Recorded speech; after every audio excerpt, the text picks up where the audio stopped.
ဒီမိကုန်းလေးတစ်ပုတ်လောက်ဖြည့်ကြည့်အောင်အတတကတာကီနိုနီဟီကီခါရဲ့ကျော်ဝနန်နီနာနီယောနာစာမှုစာတာမနေ့ကတော့နှွေးခဲ့ပေမဲ့ဒီနေ့ကတော့ဘလိုမျိုးနန်နီနာနီယောနာချမ်းတယ်ပေါ့နော်ဆိုတော့ဒီခန်းကြီးလေးရဲ့ယောမိခတာကဘာလဲပေါ့နော်ဒီခန်းကြီးလေးရဲ့ယောမိခတာကီတာအဲရူလားဖူဒိုအဲရူလားခိုကိုအဲရူလားဟီကာအဲရူလားပေါ့နော်အဖြေမှန်ကတော့ခိုကိုအဲရူဖြစ်ပါတယ်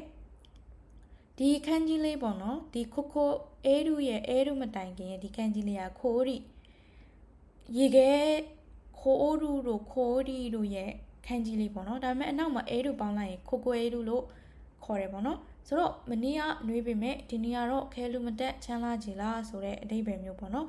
ဒါဆိုတော့ခီတိုင်တို့ဖူရိုရီတို့ဟီကာရီတို့မှာရောခန်းကြီးမရှိဘူးလားဆိုရင်ရှိတယ်ပေါ့နော်ခီတိုင်တို့ကိုဘယ်လိုခေါ်မလဲဘယ်လိုရေးမလဲခီတိုင်တို့တော့ဒီလိုရေးတယ်ခီတိုင်တို့တော့ဒီလိုရေးတယ်သူရဲ့အဓိပ္ပာယ်ကကျတော့လေ့ကျင့်ပြိုးထောင်တယ်ကြက်ခံရလုပ်တယ်ဆိုတဲ့အဓိပ္ပာယ်ပေါ့နော်ခီတိုင်တို့ရဲ့အဓိပ္ပာယ်ကဥပမာစာကြောင်းနဲ့ပြောရမယ်ဆိုရင်ခါရတာကိုခီတိုင်တို့ခန္ဓာကိုယ်ကိုလေ့ကျင့်ပြိုးထောင်တယ်ကြန့်ခံရလုပ်တယ်ဆိုတဲ့အဓိပ္ပာယ်ပေါ့နော်နောက်တစ်ခုဖူရိုအဲတို့မှာလည်းခန်းကြီးရှိတယ်ပေါ့နော်ဒါဆိုရင်ဖူရိုအဲတို့သူကကြတော့ဂျီရှင်းရဲ့ရှင်းပေါ့နော်ဖူရိုအဲတို့ဆိုရင်ကြောက်လို့တုံတာဖြစ်ဖြစ်အေးကြောက်တုံတာဖြစ်ဖြစ်အေးတန်ကြောက်တုံတာဖြစ်ဖြစ်တုံတယ်ဥပမာအဖြစ်စာမှုစာတဲ့ခါရတာကဖူရိုအဲတို့အေးတန်ကြောင့်မလို့ခန္ဓာကိုယ်ကတုံနေရဲဆိုတဲ့နေရာမျိုးမှာတုံတယ်နောက်တစ်ခု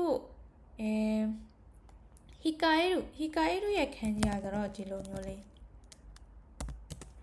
လက်ခန်းကြီးလေးရဲ့ဆိုးရခန်းကြီးလေးရဲ့ပေါင်းလိုက်ရင်ဟီကာအဲတို့သူ့ရဲ့အဓိပ္ပာယ်ကကြတော့ short ချရဲတို့ထိန်းချုပ်တယ်ဆိုတဲ့အဓိပ္ပာယ်ပေါ့နော်ဥပမာအဖြစ်အို